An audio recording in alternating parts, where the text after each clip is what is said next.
Setiap malam lo nggak bisa tidur, dada lo sesak, kepala lo penuh memikirkan keuangan. Semua berawal dari hilaf nurutin gengsi, belanja hal nggak penting demi validasi, yang pelan-pelan memaksa lo buka aplikasi dan gali lubang pertama di pay later. Tagihan menumpuk, lo panik, dan di titik panik itulah otak lo mulai mencari jalan pintas.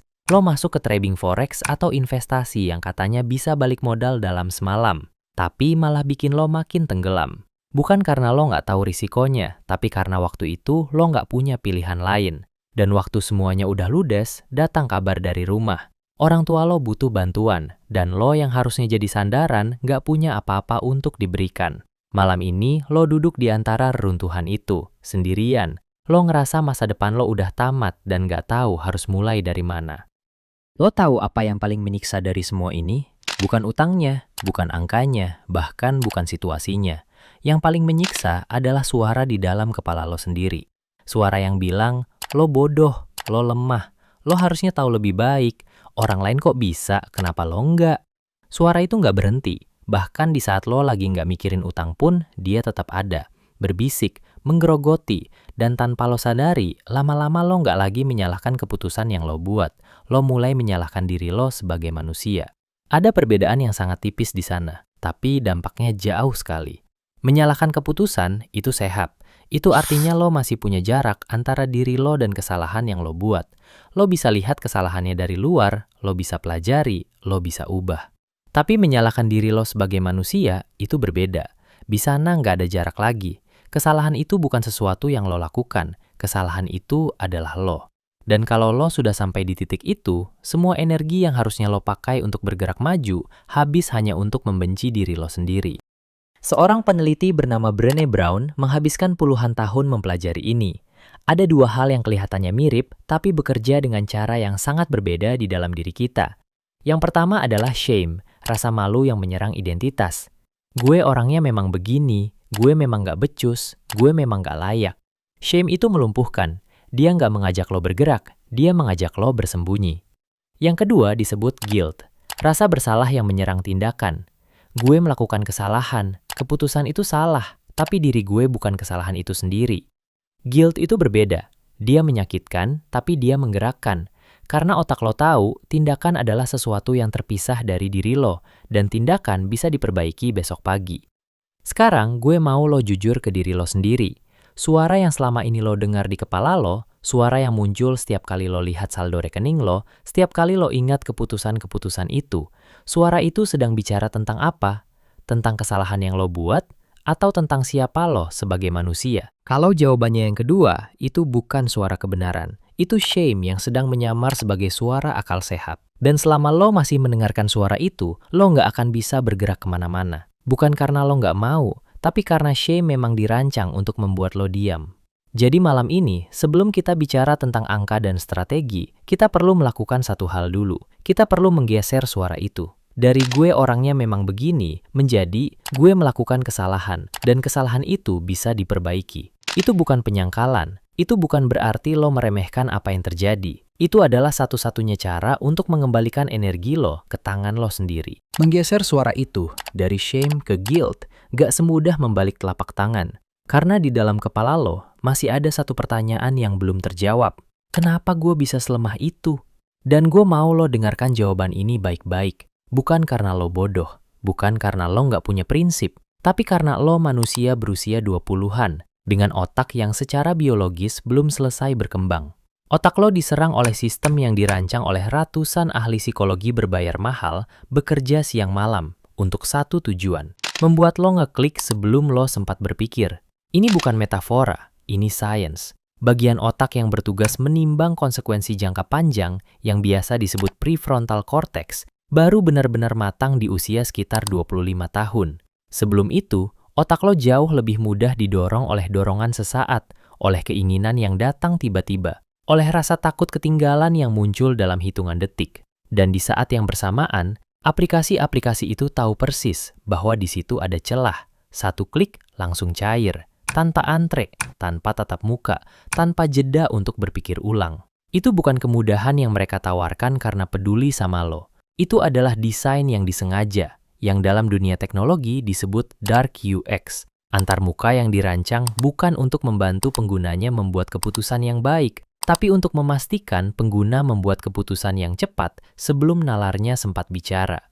Dan mereka tahu kapan lo paling rentan. Malam hari, waktu lo capek, waktu lo habis scrolling dan lihat orang lain tampak lebih sukses dari lo. Waktu emosi lo lagi di titik terendah dan otak lo butuh sesuatu yang terasa seperti solusi instan.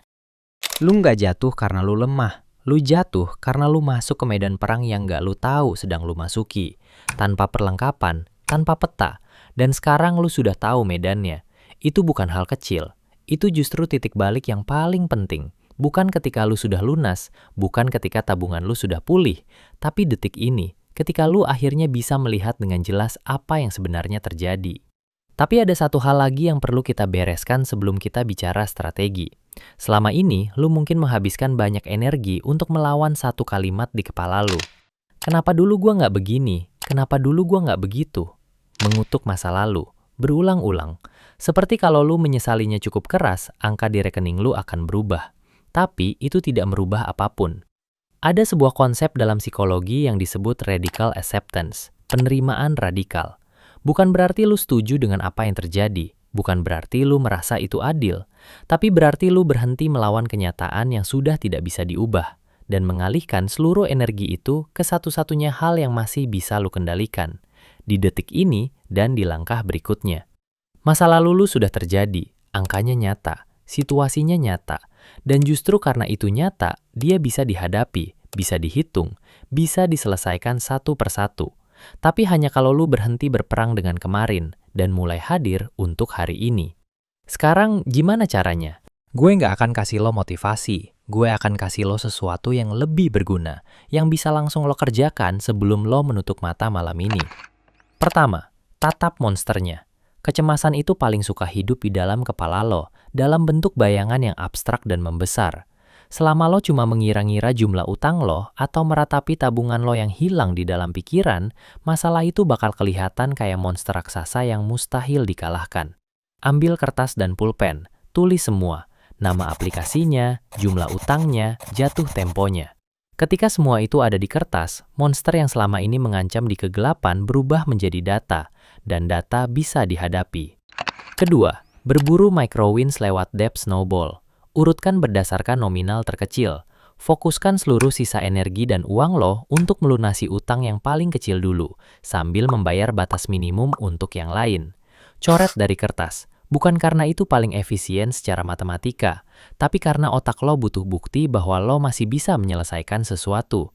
Microwin inilah yang bakal ngasih lo bahan bakar emosi buat nyelesain utang-utang berikutnya. Ketiga, putus aksesnya. Ingat pembahasan kita tentang Dark UX tadi? Cara melawannya bukan pakai niat, tapi pakai sistem. Yang lo lakukan malam ini adalah satu hal. Pastikan lo tidak membuka lubang baru selama proses ini berjalan. Hapus aplikasi yang sudah lo lunasi dari yang terkecil tadi. Setiap limit pay later yang belum terpakai, jangan disentuh. Hapus semua data kartu debit atau kredit yang tersimpan otomatis di e-commerce, ojek online, atau aplikasi trading. Paksa diri lo kalau mau bayar apa-apa harus lewat transfer manual atau pakai uang tunai. Keempat, aturan 48 jam. Apapun yang ingin lo beli, masukkan keranjang, tunggu 48 jam. Sebagian besar keinginan yang terasa mendesak malam ini tidak akan sepenting itu 2 hari kemudian. Dan kalau stres lo memuncak dan butuh pelampiasan, basuh muka dengan air dingin, olahraga sampai kelelahan. Biarkan tubuh yang membuang ketegangannya, bukan dompet lo. Gua tahu kertas yang lo pegang malam ini kelihatannya mengerikan. Angka-angka itu nyata, situasinya nyata, dan gue nggak akan bilang semuanya akan baik-baik saja dalam semalam. Tapi ada satu hal yang perlu lo ingat baik-baik sebelum lo menutup mata malam ini. Nilai lo sebagai manusia tidak pernah dan tidak akan pernah ditentukan oleh angka di rekening lo atau skor kredit lo di OJK. Uang yang ludes bisa dicari lagi. Masa depan yang hancur bisa dibangun ulang. Tapi harga diri lo nggak boleh ikut hilang di antara reruntuhan itu malam ini. Lo melakukan kesalahan, iya. Tindakan lo kemarin bodoh, iya. Tapi lo bukan produk gagal. Malam ini lo sudah melakukan sesuatu yang lebih berat dari yang lo sadari. Lo menatap situasi yang selama ini lo hindari. Lo duduk bersamanya. Lo nggak kabur. Itu bukanlah hal kecil. Jadi sebelum lo tidur malam ini, ambil kertas itu. Tulis angkanya. Cukup itu dulu.